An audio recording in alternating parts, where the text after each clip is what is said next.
Halo, kultivator junior, selamat datang di dunia novel.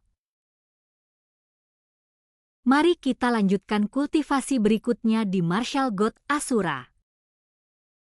Bab 6518 di sini untuk berkencan? Warisan Kaisar Pembunuh Iblis? Tanya Egi. Ya, dengan pedang pembunuh iblis, aku merasakan lokasi warisan Kaisar Pembunuh Iblis. Namun, untuk mencapai tujuan itu tampaknya tidak mudah. Saat Chu Feng merasakan lokasi itu, dia juga secara visual merasakan tingkat kesulitan tempat itu. Langit berbintang, tempat medan bintang abadi berada, telah diubah oleh kekuatan yang dahsyat. Di langit berbintang, ada banyak jalur cahaya merah gelap. Jalan ini dapat mempercepat perjalanan, bahkan lebih cepat dari susunan teleportasi, tetapi ini bukanlah susunan teleportasi. Namun selain jalan tersebut, masih ada tempat lain yang dapat dijangkau, wilayah lainnya diisolasi. Dengan tingkat kultivasinya saat ini, Chu Feng tidak mampu menembus kekuatan penyegelan itu. Ironisnya, wilayah tempat alam fana laut bunga berada adalah wilayah yang disegel. Adik, kita harus kemana? Pada saat ini, suara Wen Sui juga sampai ke telinga Chu Feng. Lagi pula, tujuan memasuki tempat ini adalah untuk membantu Chu Feng menemukan warisannya, jadi kita tentu saja harus mengikuti pengaturan Chu Feng. Tempat yang ingin aku kunjungi sedang disegel. Chu Feng berbagi pengamatannya dengan Wen Sui dan Dandan. Kau adalah spiritualis roh dunia naga sejati tingkat ke-9, dan kau masih belum bisa menembusnya? Wen Sui bertanya secara rahasia. Ini bukan sekadar kekuatan penghalang. Ini adalah kekuatan harta karun, jadi ini satu dengan yang lain. Terlepas dari apakah aku bisa memecahkannya, aku khawatir aku akan ketahuan begitu aku mulai mencoba memecahkannya, kata Chu Feng. Sangat kuat? Mungkinkah artefak suci itu mengandung kekuatan seperti itu? Wen Sui bertanya. Kemungkinan besar itu benda itu. Saat Chu Feng berbicara, dia melihat kekuatan merah gelap yang menutupi seluruh bidang bintang. Kekuatan ini menakutkan dan sangat mirip dengan yang dimiliki bayi penjara, namun ia lebih kuat dan lebih meresahkan. Lalu apa yang harus kita lakukan? Haruskah kita mundur? Haruskah kita kembali dan mengambilnya ketika mereka membangkitkan kekuatan benda suci itu dan meninggalkan medan bintang abadi? Tanya Wen Sui.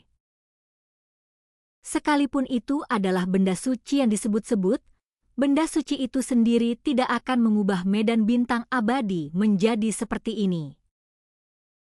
Alasannya pasti karena sekte penjara atau istana suci 7 alam menggunakan artefak suci itu. Jika aku bisa bersentuhan dengan artefak suci di sini, aku secara alami bisa mengubah atributnya, kata Chu Feng. Aku tahu di mana benda suci itu, kata Wen Sui.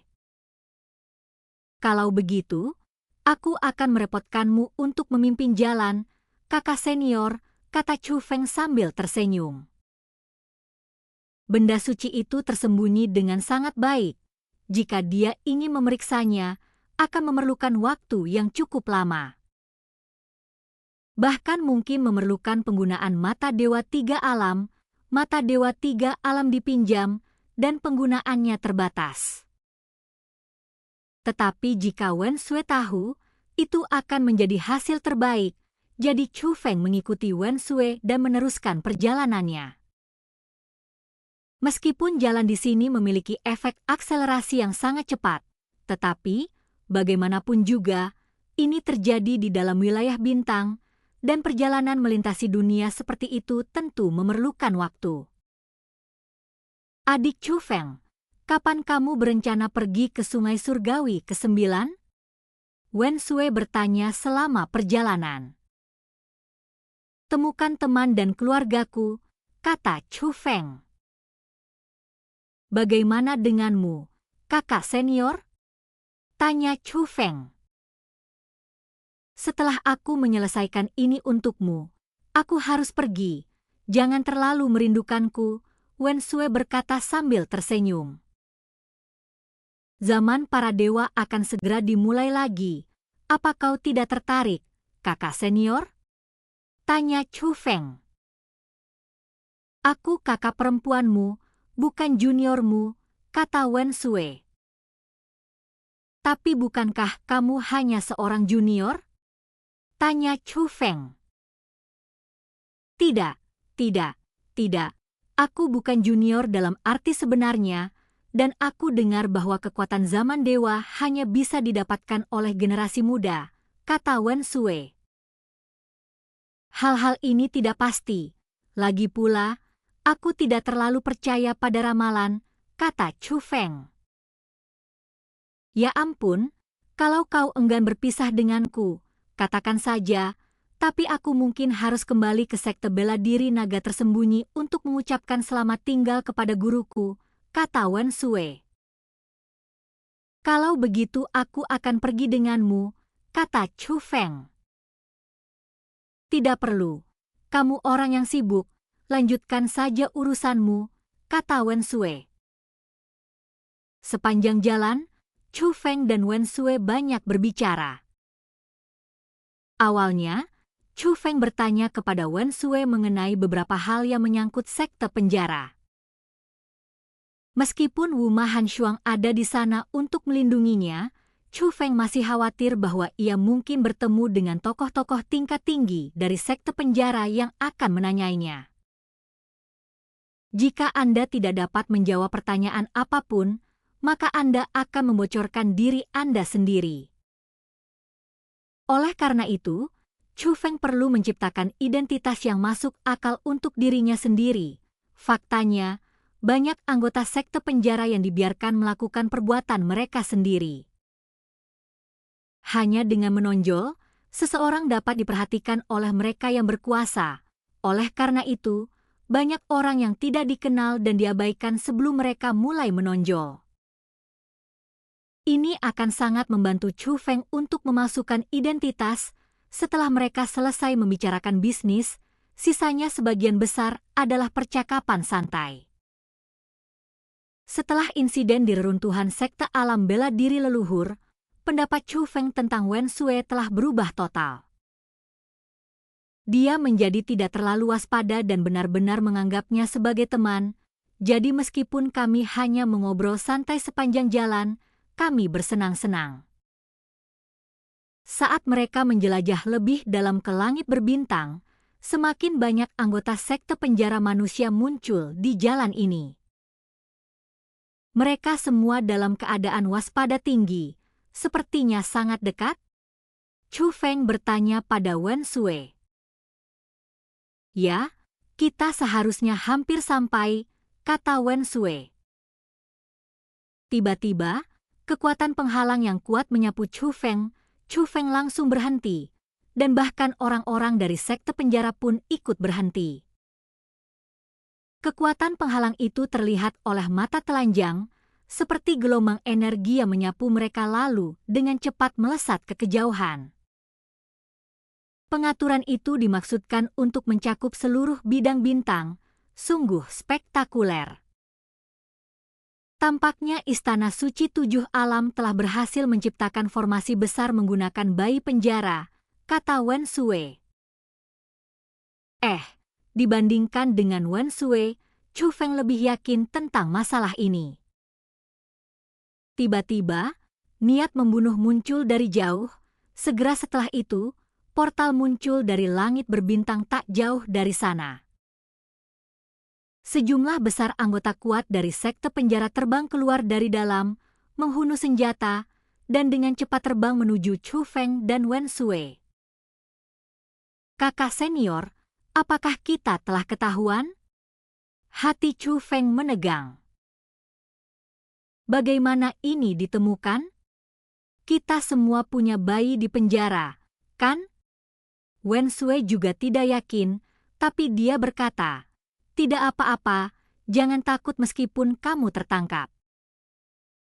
Namun ketika orang-orang itu semakin dekat, Chu Feng dan Wen Sui kemudian menyadari bahwa mereka sebenarnya tidak datang untuk mereka.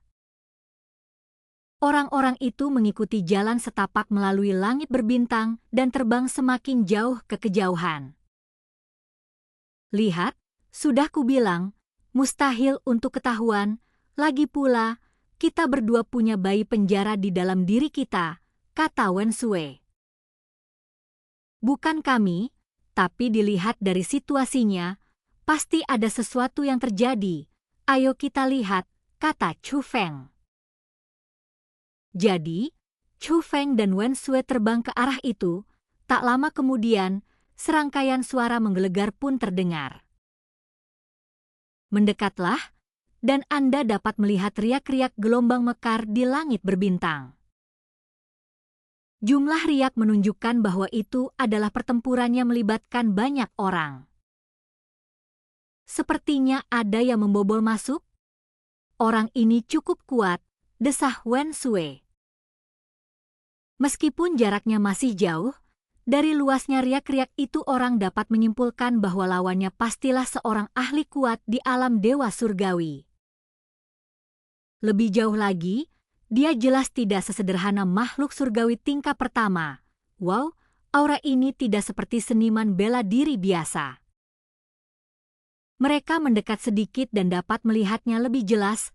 Ada aura gelap di dalamnya, kuat dan mengerikan, jelas bukan berasal dari metode kultivasi seni bela diri ortodoks. Namun itu bukanlah metode sekte penjara, dan ada formasi penghalang yang diciptakan oleh seorang spiritualis roh dunia naga surgawi. Apa latar belakang mereka? Wen Sui tampak sangat gembira, sepenuhnya menunjukkan apa artinya menikmati pertunjukan yang bagus dan tidak takut pada hal-hal yang tidak terkendali. Aura ini, namun, saat melihat kobaran api hitam dan kekuatan penghalang, Chu Feng merasakan ada sesuatu yang salah. Jadi mereka mempercepat langkahnya sedikit lagi. Akhirnya, saat mereka semakin dekat, mereka melihat pemilik api hitam. Dia adalah seorang wanita yang mengenakan gaun biru, dengan sikap dingin dan menyendiri serta fitur-fitur halus. Namun saat ini, wajah halusnya memperlihatkan ekspresi yang garang. Di samping wanita itu ada seorang pria. Pria itu tengah merapal mantra penghalang untuk melawan para ahli sekte penjara yang telah mengepung mereka. Itu adalah seorang spiritualis roh dunia naga surgawi tingkat kedua.